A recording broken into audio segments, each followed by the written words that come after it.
¿Qué tal, amigos de deportestelemundo.com? Una importante victoria, sorpresiva victoria de Canadá sobre los Estados Unidos. Nadie esperaba, honestamente, que Canadá ganara. Sí, nadie esperaba que ganara. Errores del equipo americano. El marcador se abrió después de un error del portero Bill Hammett que nadie se esperaba. Canadá poco a poco aguantó la defensa y se echaron al frente en el segundo tiempo. Aquí vemos el error al que me refería. El portero se espera.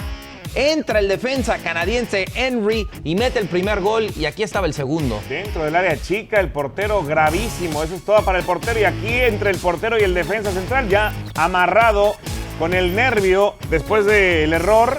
Se quedó amarrado y ni siquiera pudo atajar este remate de Cavallini que obviamente es compartido el error entre el arquero y la defensa central. Aiko Para nunca llegó, el portero nunca salió. Dos errores gravísimos de defensa, la victoria canadiense que coloca al equipo de la hoja de Maple empatado en puntos con El Salvador, pero con mejor diferencia de goles para la azulita. El Salvador es líder de este sector. Con 4 puntos, así es. Canadá se queda con 4 puntos y 2 goles. Y Estados Unidos, ¿quién iba a pensar? Llega al último partido en tercer lugar. Cuba ya quedó eliminado después de las 2 derrotas. Buenísimo va a estar el partido entre Estados Unidos y El Salvador. Si saca Canadá un buen resultado frente a Cuba y si El Salvador vence a Estados Unidos, no va a Estados Unidos a los Juegos Olímpicos. Así es, se quedaría fuera. Veremos en la tercera fecha de este Grupo A. Está buenísimo y le agradecemos a usted que nos siga a través de deportestelemundo.com. Lo mejor, toda la cobertura del torneo preolímpico de la CONCACAF